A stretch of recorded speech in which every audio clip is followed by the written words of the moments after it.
দাবি মাটির তৈরি। এখন আর মনে করি যে না মাটির তৈরি হলে এখানে দাম কমে যাবে, নূরের তৈরি হলে দাম বাড়ি যাবে। নবীজি সাল্লাল্লাহু আলাইহি ওয়াসাল্লামরে নূরের তৈরি হলে দাম কমে বুঝে, মেরির তৈরি হলে দাম বাড়ি বুঝে। আল্লাহ হয়ে মেরির তৈরি, আয় হলাম নূরের তৈরি। কোরআন শরীফের একটি আয়াত আমি তেলাওয়াত করেছি, কাদ জাকুম মিনাল্লাহি নূরুন ওয়া কিতাবুম মুবিন।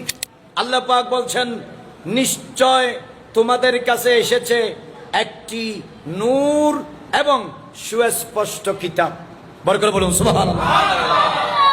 মা আমেনা, যিনি আমার নবীকে 9 মাস গর্ভে নিয়েছেন, তিনি বলতেছেন, ফালাম্মা ফাসালা মিন্নি খারাজা মাহু নূরুন।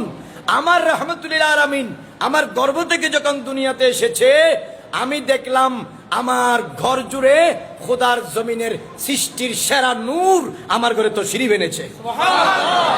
যিনি গর্ভে নিয়েছেন তিনি বলতেছে নূর, আমাদের দেশের মোল্লারা বলতেছে মাটি।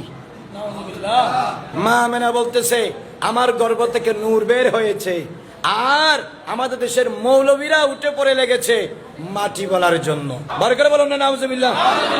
আল্লাহ পাক কোরআন শরীফে বলেছেন, কাদ জাকুম, নিশ্চয় নিশ্চয় তোমাদের নিকট তাশরীফ এনেছে, আগমন করেছে নূর। কি এসেছে? নূর।